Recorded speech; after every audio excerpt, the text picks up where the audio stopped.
Hello, my friend, and welcome to Circadian Skill, hosted by me, Johnny Seifert. This is a celebrity mental health podcast where I say it's okay to not be okay. And if you have the same answer to me, whether you're watching or listening, click that subscribe button, leave a review, and let's spread the word it's okay to not be okay. Let me tell you about my guest today. My guest today is an intimacy expert, the CEO of Finding Your Identity, and the one who will take you on a self-discovery journey.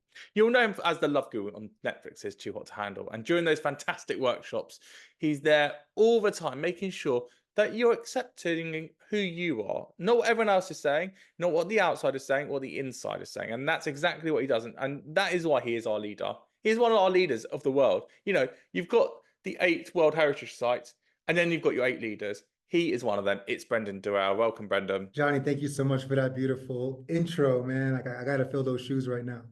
How do you feel though that not necessarily that I call you a leader and that you're this, but how do you feel that you're on a pedestal that high that everyone just has so much respect for you? To be honest, I hate it. Like the premise of my work is to remove people from the notion of a pedestal. Like for when we look at others, when we look at ourselves, like it's a thing that I feel can heal the world deeply if we all saw each other as equals in many ways. But then you're not an equal because you've got a superpower and you've been given this place on the world. And the reason why you're still alive is because you've got that superpower to make everyone else feel special. And not that many people can do that. Yeah, I feel my superpower is reminding people that what I do and how I express is so accessible for them as well. Like it's not unique to me. Like I found my genius. I found how I can express intimacy, express love, express my vigor for life in the ways that I do it. But my main purpose is to remind people that you got the juice too. Well, let's find out how you got your juice first of all. Let's go all the way back to the beginning of your journey, Brendan. Because obviously, on Too Hot to Handle, we see you stand there looking like God on the beach, and you do a little intimacy workshop, and then you go away again. We never get to know the real you. So take me all the way back to your childhood, and let's find out why you are the way you are. So, what was that childhood like for you, Brendan, growing up? I was born in New Jersey, raised between New Jersey and New York in the States, inner city New York. And my mother is from Puerto Rican descent. She's Puerto Rican. My father is African American. So I already came from a really colorful background with family, culture, etc. And I was a big sport head. Like I played baseball my whole life. Baseball and basketball are my two things. And always had this thing about getting better and getting better in my sport, getting better in my craft from a young age. And I feel that translates now, fast forward to my life, because anything that I want to touch, anything I want to put myself into, I want to grow. I want to get better. And now it's not just about me by myself, it's bringing people along with me. On that journey, as you're growing up, something happened to you that took you on a downward spiral, like snakes ladders. We live in a game of snakes ladders growing up, and something happened to you where that snake went all the way down, and you would have had to get somewhere quite low to be able to be where you are today. It doesn't just come naturally. You have to go through something really hard to then have that superpower to kind of make you fly. So tell me about that moment for you that kind of defined a certain period of your life where you got that low. Yeah, Johnny, I feel I wish I had just like one instance where it was like, that was rock bottom, that shook me, and I'm just wrecked. I wish I had that. I had multiple of those. It was a culmination of many rock bottoms. And how I always say, like, rock bottom is not, it depends how rock bottom is for the person, because rock bottom, you could just be there with your head on the ground looking down, or you could be rock bottom on your back looking up, looking at your North Star. It depends on where you are. And for me, I was always a seeker. Like my family growing up, they were practicing Christians and Catholics on both sides. And I wasn't super devout. My family didn't pressure us to do anything like that. My parents didn't. However, I was like, I know there's something more out there than just me. And I always had this curiosity. And as I kept evolving, I became a Christian when I was 18 for several years. I went to a Christian university. I got a scholarship to play baseball in a Christian university. And that was my exploration. And then once I got to a point where I was like, yeah, this isn't doing it for me. Like the whole thing every Sunday, standing up and all the Christian things that we're all very familiar with. It didn't sit well with me. And then there's just one time I went to Bali, Indonesia, my first time. I was living in Australia. And I remember I got out there, and it was before Bali is how it is today. I'm talking like over 10 years ago, when it was super more raw and just chiller. And I remember there was just a local family there. My taxi driver, he brought me to his family's compound. They barely had anything. Like barely had anything. Yet they were giving me everything. And I was like, that was the moment where I was like, when I was in Christianity, I was like, there's more to what I've been looking at. Like, I can't see that these people are going to burn an eternity in hell because blah, blah, blah, blah, blah.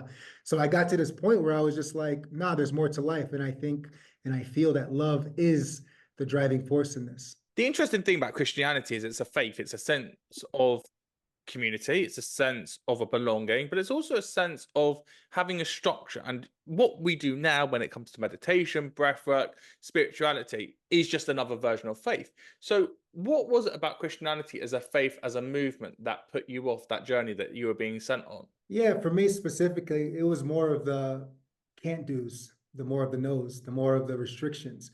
And as I was growing as a person, especially being in Southeast Asia, where Hinduism and traditional Tantra is a thing within the culture, I remember being like, I just can't be a part of something that makes me feel guilty for masturbating.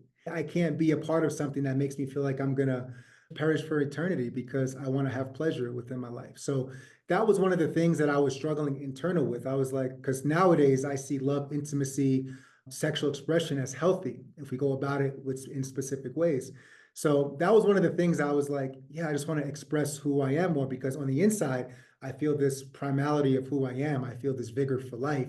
I find people beautiful. I find women beautiful. And I'm just like, I want to express who I am. And I remember just feeling so restrictive within this system that I was doing something wrong for seeing beauty in everything. But it's a weird thing because as growing up, the stigma around sex, the stigma around identity, the stigma around finding people beautiful must have been really heavy on you to going, well, I've got this vision. This is a feeling. It's an emotion. It's a stimulant. It's a dopamine hit. And yet the world is telling me, no, you've all got to be insecure and kind of just keep yourselves to yourselves and not ever mention it. Absolutely. Yeah, just it has to be kept taboo. Johnny, I always mention to people, it's like it's one of these things because a funny note is that Too Hot to Handle actually casted me because I was running a men's program on teaching men how to retain their semen, a semen retention practice, which is a sexuality practice. And that's how Too Hot to Handle found me because they were curious in that. But going back, it's like being in the space of sexual expression, like there's almost 8 billion people on this planet. Every single one is a product of sex in some way, you know? No, So don't go there. I'm not picturing my parents having sex or my grandparents or my great grandparents. Let's just stop right there, Brenden. hey man, maybe that's why you and Lucy got to come to the jungle to face those demons. You got Lucy to side, come. if you're watching, we're going. We're going. You got to face those demons. Everybody gets it on. Everybody gets steamy, which is it actually, I feel honestly the world would be a lot better place if we allowed more room for intimacy and connection in many ways, not just sexual. Talk to me about that workshop about men not controlling their semen because it's Yeah. very interesting in the world that we live in now with technology, with the pornography industry, number one, and how everything is accessible. And for a lot of men, that's their stimulant, you know, especially if they're single, they're going to pornography. There's also the idea that when you're chatting to someone on the apps now, a lot of it is about sending pictures and videos. And a lot of that conversation is interconnected with being online. And then obviously you have your moment in person. But technology has massively changed the way that I suppose one allows their freedom of certain body parts. So where do you stand on that? Because that's self-love, but I presume, a negative trait rather than a positive trait. Yeah, this is a very loaded conversation that I've had many times. And I feel we've been also fed because even with personal development and spirituality, like we talk about self-love. And if you ask the average person, tell me about your self-love practice, everything is going to be pointing to something external. Everything. It's going to be, oh, I went to get a massage. I went to get my nails done. I went to the gym. I went to eat, blah, blah, blah, blah. It's always something external. But the actual conversation about self-love is an interior job. It's about what's on the inside. How are we coping with our experience from childhood? How are we coping with the latest breakup that we've had? How are we coping? Like we display self-love by how patient and how much grace we can give to ourselves in the moments of very, very challenging experiences. But then when it comes to self-love and it comes to sex and it comes to one-night stands or, as I say, pornography or stimulating through a conversation online, where do you stand on that self-love? Because that is all expressions of self-love in different capacities. But I suppose some are less toxic than the others with the aftermath of that. Yeah, yeah, I'm gonna say it, and this might trigger a lot of people, but most of the sex that people have with flings is just two people masturbating with each other.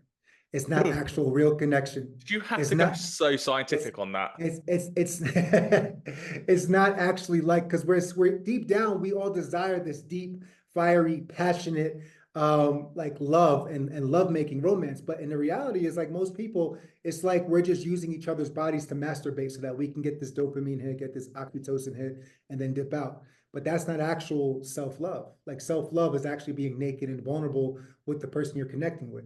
Now, on the other end, I'm very sex positive. So I'm like, yeah, go have your fun. Like, a lot of my clients, specifically my female clients, they were in relationships for a very long time. And this one in particular, I was like, no, you need to go out there to try different varieties of men, because you've been with this one man for 25 years.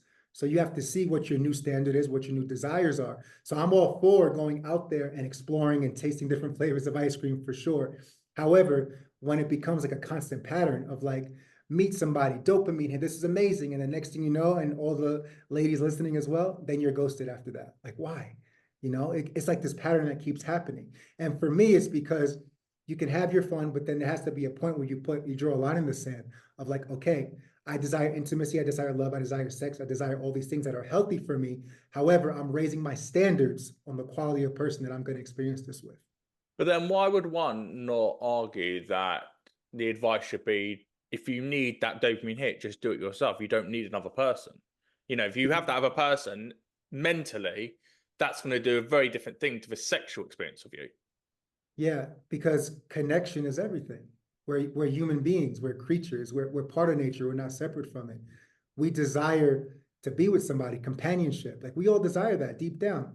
And the thing is, when it comes to being in a safe space with lovemaking, it literally improves our chemistry in our body based on scientific research when we have these exchanges with people, not just chemically, but also energetically, spiritually. Like, it's a healthier place for our minds and our bodies. But this is what I've seen from my research with celibacy over the last 10 years of working in the space. And I recently just prescribed two of my clients celibacy for their experiences. Because when you vow to yourself that you're not going to have these quick experiences, these, pleasurable but very quick experiences, you're choosing yourself first nonetheless.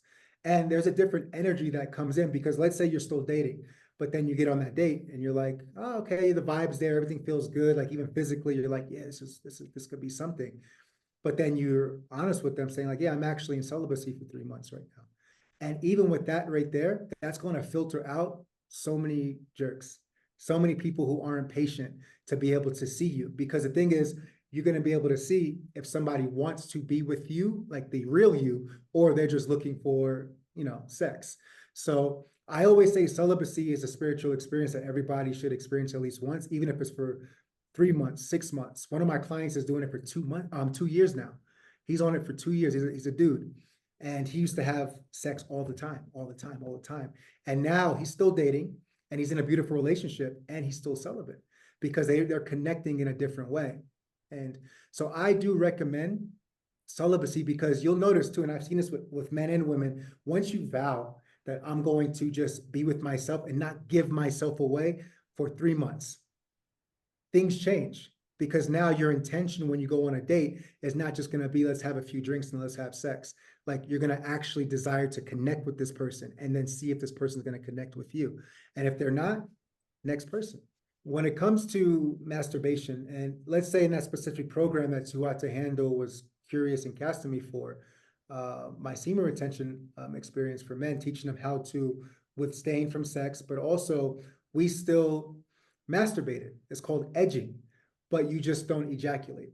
And so I'll give a little masterclass concern. There's a lot of information out there. This is how I was taught with my teachers. So with the men in the group, we lead them, because most men, like, let's say they're struggling at work, they're struggling in their relationship. There are all these things that just feel down, lows, lows, lows. So they reach out for porn, they reach out for masturbation, and they just want to ejaculate, because that split second is euphoric for what they're experiencing in their lives, which is understandable. So I see why men reach for that. But the thing is, when we're actually doing it so much, it's negating the health within our bodies, the vigor. So the purpose of this experience is to keep literally like our chemicals in our body so that we can have the best of the best. So essentially, like when you think about biologically, a man's semen, it's the best of the best because it's meant to create a child. It's meant to be on that path to create like life. So the best in our bodies, nutrients, vitamins, and everything goes to our semen. So if we're constantly releasing this chemical out of our body, we're depleting ourselves like tremendously. So the thing is not to not do it, but it's to be intentional about when you do it. So how I was taught with my teachers, it's like there's a scale within Taoist Tantra where you can withhold for 7 days, 14 days, 15 days, and it's based on your age, depending on like roughly. So let's say in a practice, there might be a month where I'm like, I'm going to go 30 days without ejaculating. Cool. But within that 30 days, I'm still having pleasure. I'm still taking out time in my day to actually, let's say, take a warm bath, to massage myself. I'm still going to masturbate, but it's going to be more like stretching, masturbate, but I'm just not going to ejaculate. So say there's a scale, imaginary scale, 1 to 10. And 1 to 10, 1 being, let's say, flaccid, soft penis. And then 10 being like super hard, just ejaculated. In this scale, this system, like we edge, which is masturbating with intention, to about, we get to about a 6 or a 7. We get to that point. Once we get to an 8 or 9, it's like the point of no return, where it's like, okay, done. So we try to get to like a 6 or a 7. And then from that point, we let it, we put it down and we're just breathing, spreading out the energy all through our bodies, the feeling, that pleasure feeling, like that arousal energy feeling that we get, instead of just going to completion and letting it go, getting tired, going to sleep, blah. We're like, no, we're going to actually use this energy, this life force to be in our day, to go film 10 podcasts, to go work a 12-hour shift. We're going to use this energy for our life vigor. So this scale is the practice that we do in this program, because you know how women, I feel it's like the, I don't know, is it 3rd to 4th month? Or it could be earlier than that. When women who are pregnant, they just have that like absolute beautiful pregnancy glow. Their skin, everything, their hair is popping off, like they're just looking good. This practice specifically for men is like, I would say the closest thing to an equivalent, because it's life force energy working through our bodies. It's in us, but most of the time we've been taught just to feel it, release it, and that's it. But this practice is keeping it within our bodies. So with that all being said, I know that's a lot. With that being said, I feel it's healthy for me personally, 1 to 2 times a week. That's just my personal practice. I'm 37 years old. So it's like, that's where I'm at in this space. But for younger guys who have more hormones, it could be a little bit more than that. So it varies depending on the person. But the main point is just about literally the intention behind what we're doing. And this is also a self-love practice, because you're getting to explore your body, because you're even like, when you're in this practice, you're literally touching your body, you're massaging your body, you're feeling what feels good, what doesn't feel good. And this is also called white tantra. There's white tantra and there's red tantra. Red tantra is obviously when you're with a partner and you both are doing this. But white tantra is like self-cultivation. It's about like you. So I feel this is a really important practice for building self-love. And again, I know this was a lot, it's like a little mini masterclass. However, it's so potent. And ultimately, this practice is what got me the gig on Too Hot to Handle for 6 seasons. Well, everyone, and I say it's more of an Americanized way. Obviously, here in Britain, we want to do this, but we can't afford it. Is everyone has a personal trainer, they have their green juice, they might have a therapist. Then you break it down more, and you might have another person that you're employing to be your social media manager now. But then it looks like that there's a big gap in the market for, I suppose, yeah, intimacy coaches and intimacy coaches for ourselves and also as a couple. How do you find that space of, it's not a necessity, we don't need to be paying for it, and yet actually it's a want, not a need, but it's quite a strong one that we probably do want that we don't realize yet? Yeah, I feel it's meant to be like back ancient cultures, specifically Taoism and Taoists, they used to literally, it's part of the daily life. If we look at, have you heard of Qigong? No, tell me more, my friend. Qigong is a martial arts practice. You just put in YouTube, anybody listening as well, Qigong. And Qigong is similar to Tai Chi, and there's these other different forms. But Qigong specifically is what the Taoists used to practice daily, like in the morning and at night. And it's like these like flowy, like movements to help energy through the body. And those movements are synonymous with sex because it keeps the energy rolling through the body. And there's a bunch of free resources for these things on YouTube. And this is what I did for many years. And in the realms of the market, like the thing is, like we've been led to literally run ourselves into the ground. Like nobody has taught us to actually expand upon our health and wellness. I just read an article today that South Korea is starting to experiment with a 4-day work week more than other countries. And I'm like, that's pretty awesome because it should be more towards leaning towards health and having more time with your loved ones and for yourself. So yeah, I would say there's so many free resources out there. This is how I started my journey. And when it comes to specifically what I do, it's like I have these experiences and create experiences for people to lead them through this because it's such an experience that people don't normally do. Like it's taboo to many people. Well, there's the free experiences. Then obviously there's your experience for £4,500. It's not a lot of money. You can go to the Amazon rainforest. Flights aren't included. Food is, but also 250 quid for jewelry, etc., etc. Also, you need health insurance. But you're doing an Amazon rainforest experience. 1st to the 8th of October. Talk to me about what the kind of bigger ideas there that people should be coming to you with. Yeah, so for me, it's like my expertise is in sacred sexuality, it's in tantra and intimacy. But when I talk about intimacy, it's about the whole overarching principle of connection with life, because we've gone so far away from connection with nature, connection with the actual elements of what our ancestors and our family members from thousands of years ago did.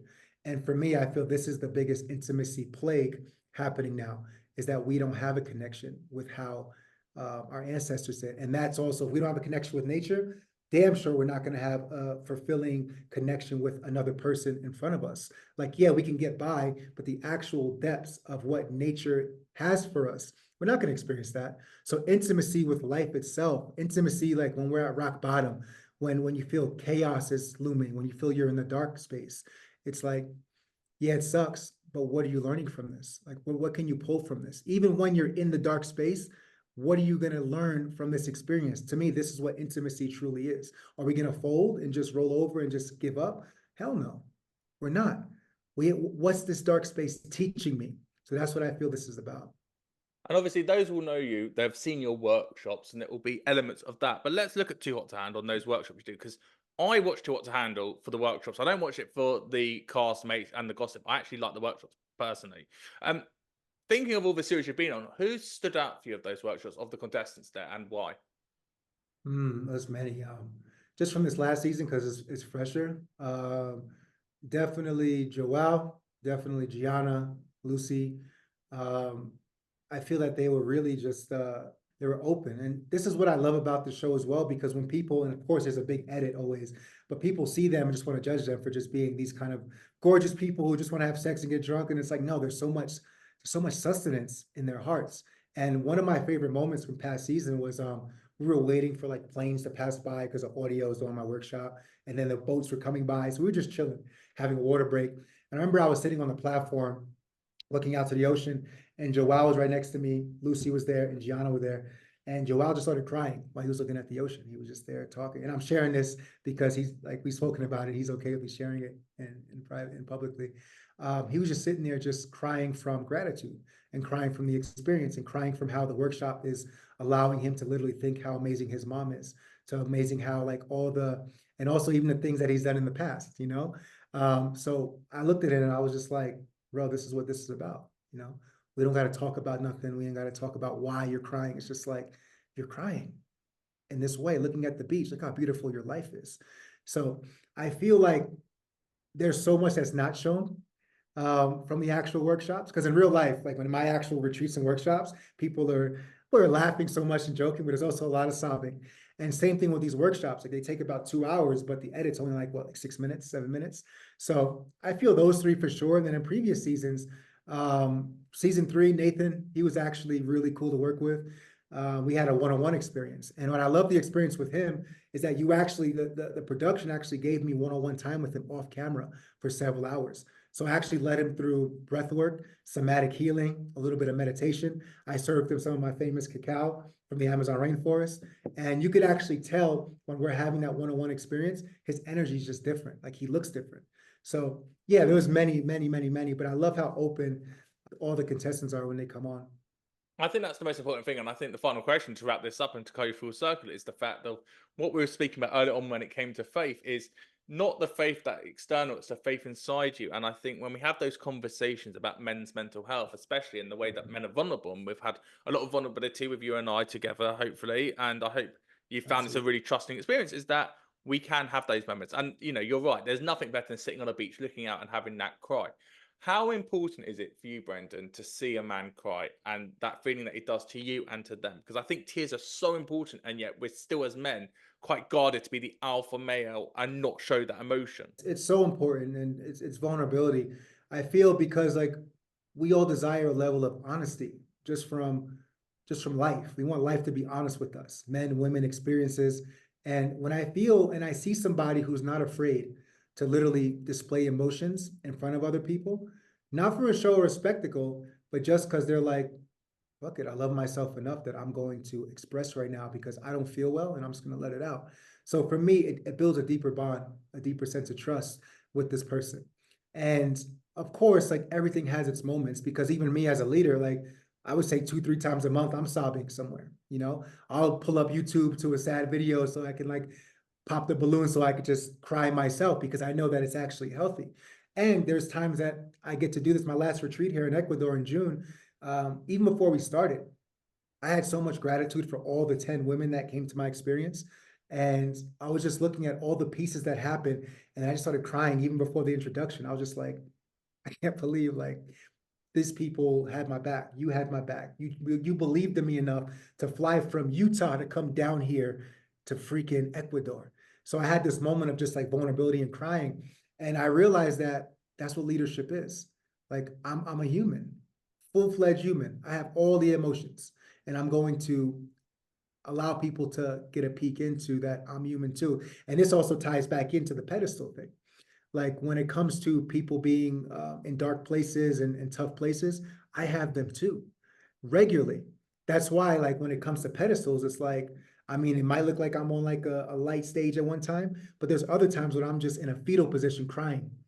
So I just want everybody to know that you're not alone and you're not above or below anybody else because we're all trying to figure out what the fuck intimacy actually is. Well, my absolute thanks to Brenden Durell. If you love Too Hot to Handle and you want to see what it means to have that self love and see the incredible magic he's done, people from previous series, including Lucy Side from this year, Megan Thompson from last year, Seb Melrose, Sophie Stonehouse from 2 years ago, and many more have been on Secure and Secure in the past. Go and check them out in the library, and you can hear how Brenden literally has changed their lives for the better. You've been watching or listening to Secure and Secure with me, Johnny Seifert. If you like what you heard, please do click that subscribe button, leave a little rating, leave a review, and then share it with your friends on social media. I'm at Johnny Seifert at Secure and Secure Podcast on Instagram and at Johnny Seifert 92 on TikTok. Brenden, where can people find you? Instagram at Brenden Durell.